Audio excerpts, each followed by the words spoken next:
Voilà, donc on voit ici le logiciel Digitizer Pro de Janome que j'utilise pour numériser les broderies. Donc c'est grâce à ce logiciel en fait que je peux transformer mes dessins en fichiers électroniques pour la broderie machine. Donc là, je vais vous montrer concrètement comment on fait. Donc je vais partir d'une image que j'ai achetée pour vous montrer la numérisation. Alors bien sûr, on peut partir aussi d'un dessin qu'on a fait soi-même, mais là je ne vais pas vous montrer toute cette étape-là, ça serait beaucoup plus long. Et puis ce qui nous intéresse surtout, c'est la numérisation. Donc, voilà le modèle. J'ai pris un modèle de Noël. Donc là, on a le dessin. Il pourrait être beaucoup plus grand, hein. Donc on peut se retrouver avec un dessin qui est beaucoup plus grand et être obligé de le diminuer pour le mettre dans le cadre. Voilà. Donc souvent, qu'est-ce qu'on rencontre en fait sur internet quand on voit des broderies gratuites? Ce sont des broderies qui ont été faites on va dire de manière automatique et un peu artificielle. C'est-à-dire que la personne va sélectionner par exemple là le dessin. On va préparer l'image. Ça la prépare à la broderie.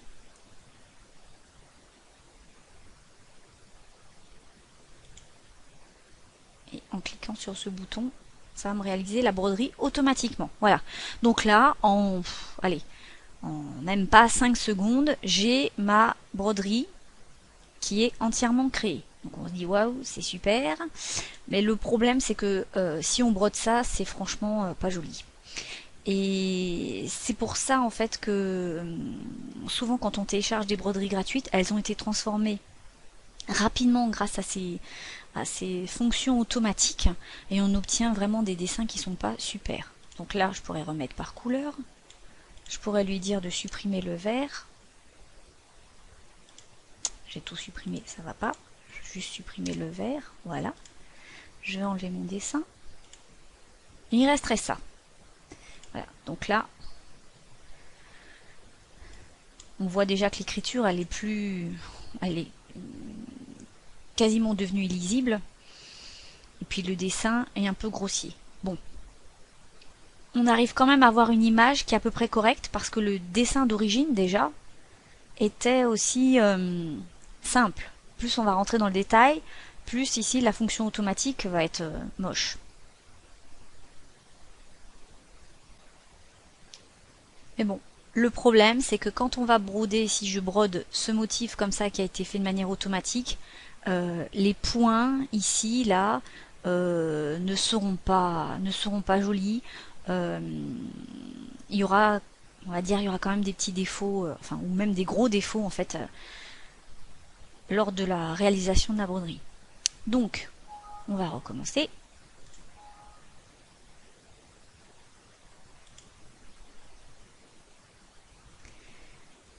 Et on va repartir.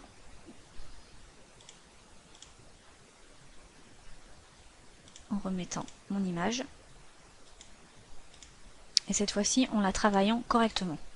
Voilà, maintenant, je vais vous montrer ce que moi je fais pour chaque image. C'est pour ça que ça me prend beaucoup de temps.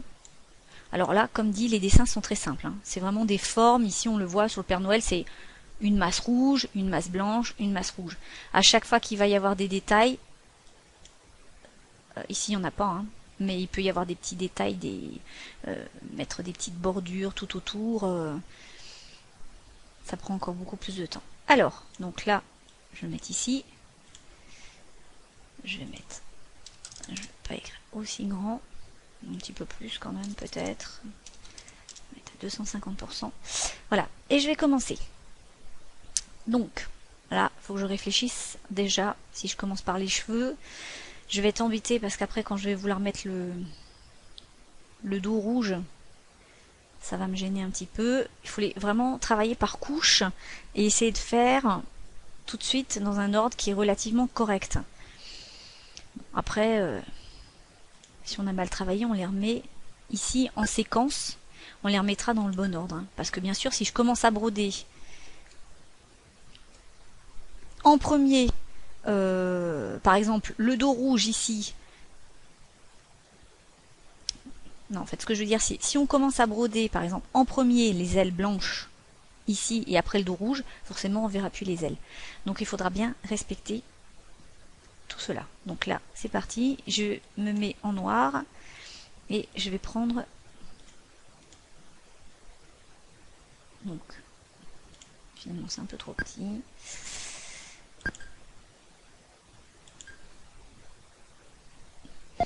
Alors, je fais tout le tour. Et là, je vais essayer de faire une jolie botte. Ici, comme ça, avec un petit talon.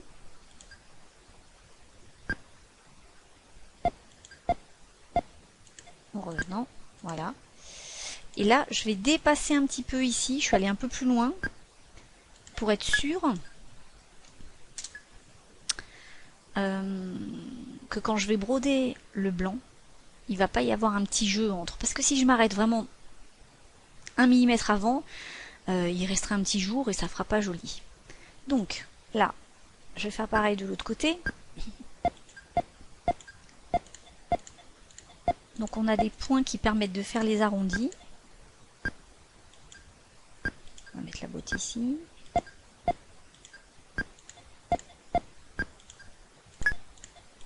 Voilà.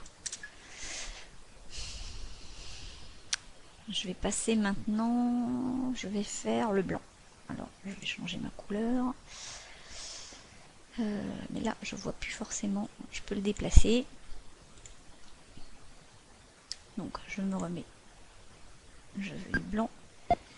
Et c'est pareil, je dépasse un petit peu. Là, j'ai pas besoin de dépasser de ce côté parce que je sais que de toute manière, il y a ma botte. Ici, voilà. J'ai ce côté. Je vais faire pareil de l'autre côté. Je vais déplacer ma botte. Je me remets avec mon blanc.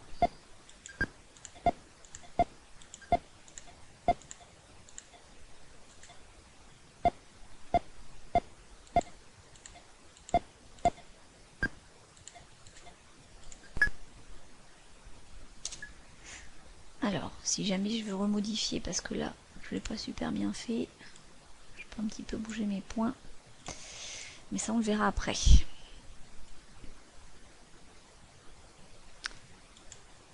Alors, là, je vais le remettre. Donc là, on voit bien, hein, quand je suis dessus, ici, on voit là, ça superpose. Ça superpose peut-être même un peu beaucoup. Je n'ai pas besoin d'aller aussi loin, sinon ça fait une grosse épaisseur. Donc là, je vais me rapprocher. Voilà. Je vais pareil de l'autre côté, je vais remettre ma botte. Donc, si on va dans les objets, on voit quoi? On voit que la première botte, c'est celle de gauche, ensuite celle de droite, ensuite ici la petite fourrure blanche à droite et la petite fourrure blanche à gauche. On voit bien que on commence dans l'ordre. Ici, c'est le premier objet qui va être brodé.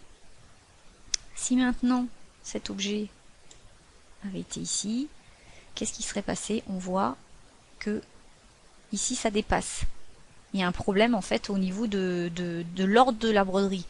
Il faut que l'ordre soit bien respecté. D'abord, je brode ma botte, ensuite la fourrure. Parce que si je brode d'abord la fourrure, d'abord la botte blanche et après d'abord la fourrure blanche et après la botte, on a vraiment un problème. Donc, je vais le remettre à sa place. Je peux annuler ici. Voilà. Donc là, on a fait la fourrure. La logique voudrait que je fasse maintenant les ailes, puisque on est avec notre couleur blanche. Comme ça, en plus, ça évite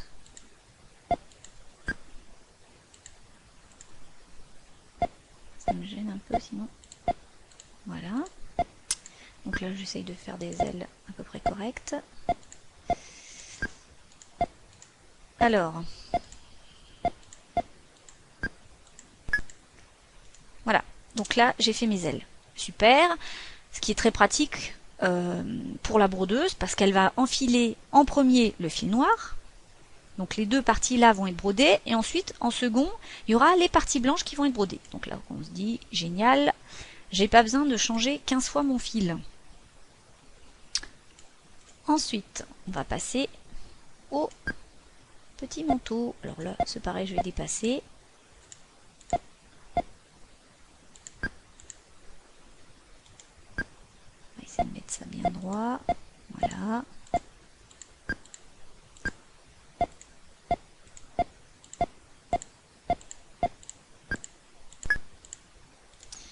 Et hop. Ah, et là, qu'est-ce qui se passe?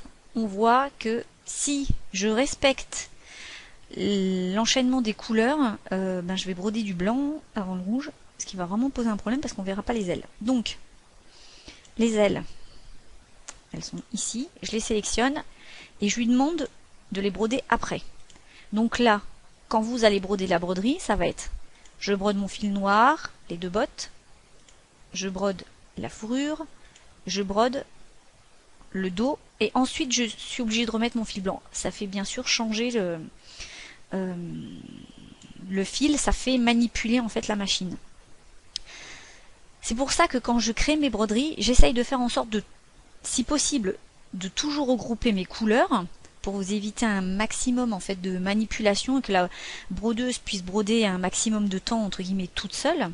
Mais ensuite, j'ai pas toujours le choix. Là, on le voit très bien. Les ailes, elles sont. Je suis obligée de les mettre à ce moment-là.